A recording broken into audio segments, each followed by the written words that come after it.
Hey guys, welcome back. I wanted to talk about a vehicle that came in, and it's a guy that I know. He just bought this thing, and what I want to talk about is not so much the vehicle that came in, but something that's kind of important that people overlook a lot. If you're going to buy a car, and I don't care what kind of car it is, it really doesn't matter. Have it checked if it's a pre-owned vehicle before you buy it. And I'm saying this from the heart. You guys, anybody that's out there that that watches the channel, a lot of you guys may be mechanically inclined if you're not professionals in the industry. You may know what to look for when you go and purchase a vehicle.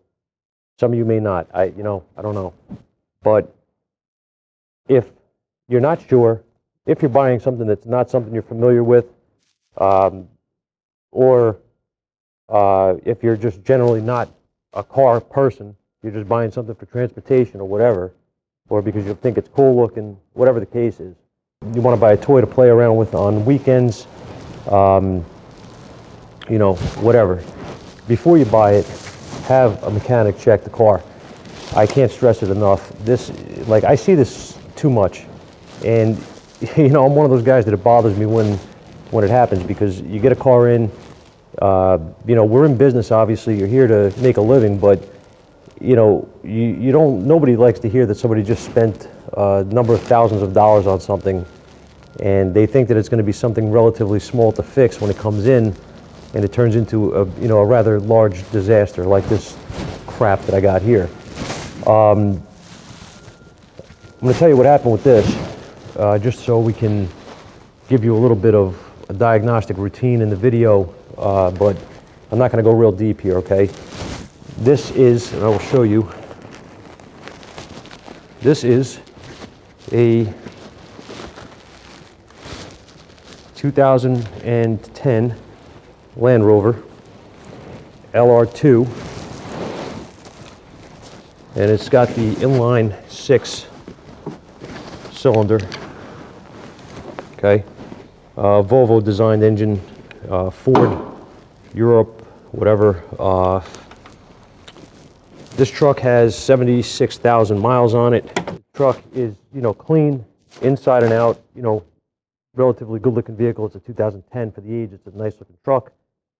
And this gentleman I know went out and bought it. And he called me last week. He said he's got a vehicle he wants to drop off. He wants to have it checked out, check engine lights on. And it doesn't feel quite right when he first starts it up. And that's where we left it. So, vehicle came in, and I could hear something didn't sound right with this engine right off the bat. It just didn't sound right. Felt like it had like a fish bite misfire. He said that it runs bad when it's mainly when it's cold. It gets it's a lot worse.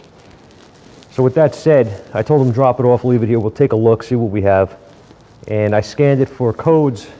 If I have a picture, I'll put them in the description here, though it may not be a clear picture. I'm going to warn you, because I just took it as a quick reference for myself, just to document it. But I don't know how clear it's going to be, whatever, but that's what I have. It's got little misfire codes, as you can see here, if you could see the picture.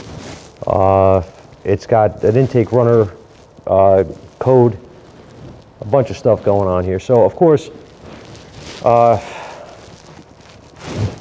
diagnostic routine, you go through things like always, okay, try to do the simple things first.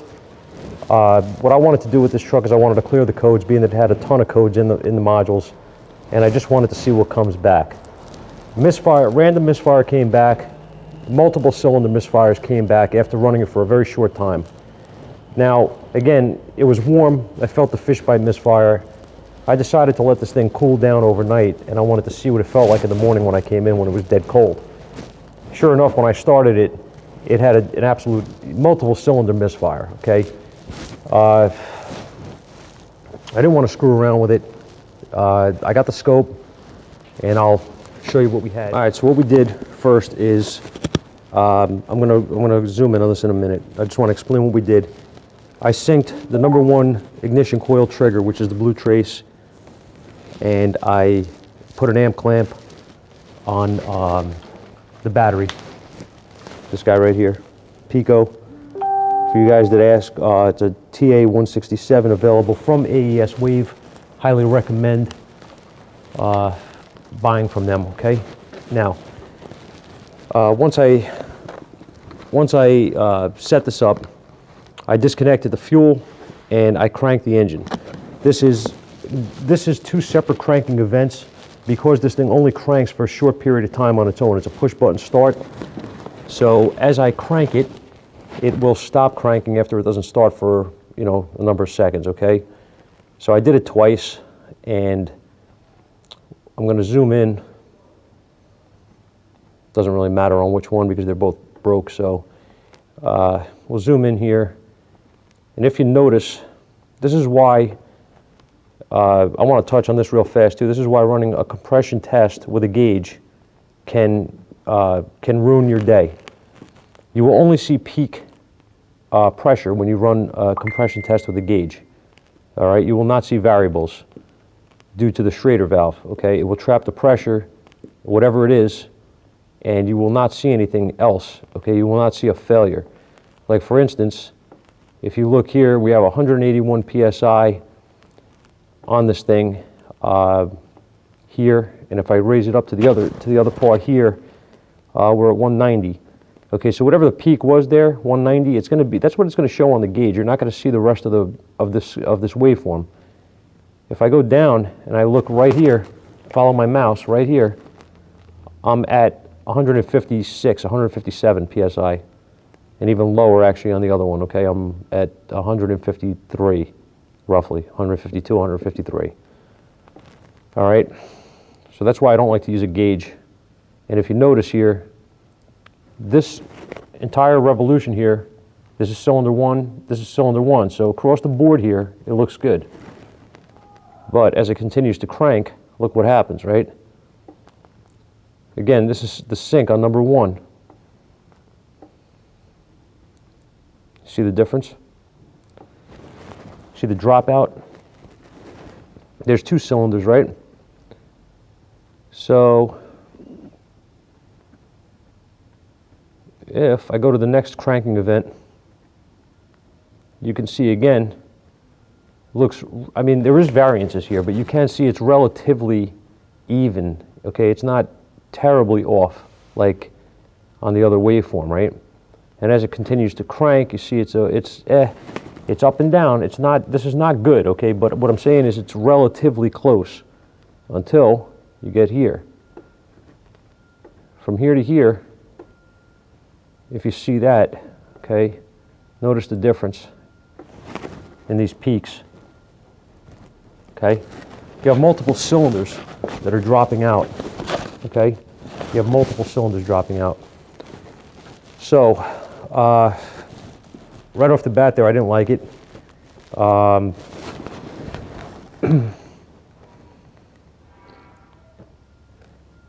went in cylinder on one of the cylinders that was missing. I obviously, like I said, this is synced to number 1, so I have the firing order and just count across, okay, as you go across the 6 cylinders, and with your firing order, you're going to know which cylinders are dropping out.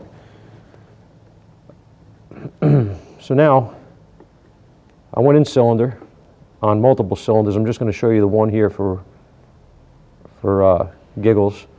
But if you notice, just don't even look at anything here. Just look at my compression peaks. Look at how they start. I'm at 175. I'm at 213. And then I drop, and this is, like I said, this is in cylinder cranking, okay? Then I drop to 146. All right. If you look at that alone, this is enough. We have a sealing issue in this engine. This is an internal problem. It's you know, valves or whatever. Something is wrong in the engine, in the head most likely. Leak down test would be next to confirm exactly what it is. But at this point, this is a major failure. Okay, so it really doesn't make a difference what's broke at this point. This is all, you know, this is much more than what this, you know, what this guy was intending to do here. He thought maybe it needed a tune-up or it needed, a sensor or something to that effect. So this is where we're stopped. We know it's an internal issue, and that's it. So like I said, the whole point of this video is not to really go through the diag so much, but I wanted to show you what we had regardless. The point of the video is if you're going to buy something, have somebody check it. Have a professional go with you. He'll bring a scan tool at least, some equipment, maybe a scope, whatever he's set up with. Let him check the vehicle over. He knows what to look for mechanically. He knows what to look for electronically, more than most people are going to be able to do.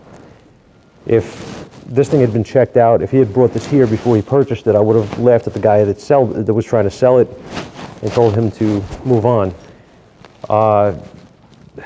He's stuck now, so it is what it is. But always have the car checked before you go and purchase it. Don't make a buy on a whim.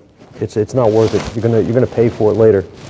This thing is gonna be, I'm assuming, pretty expensive to fix.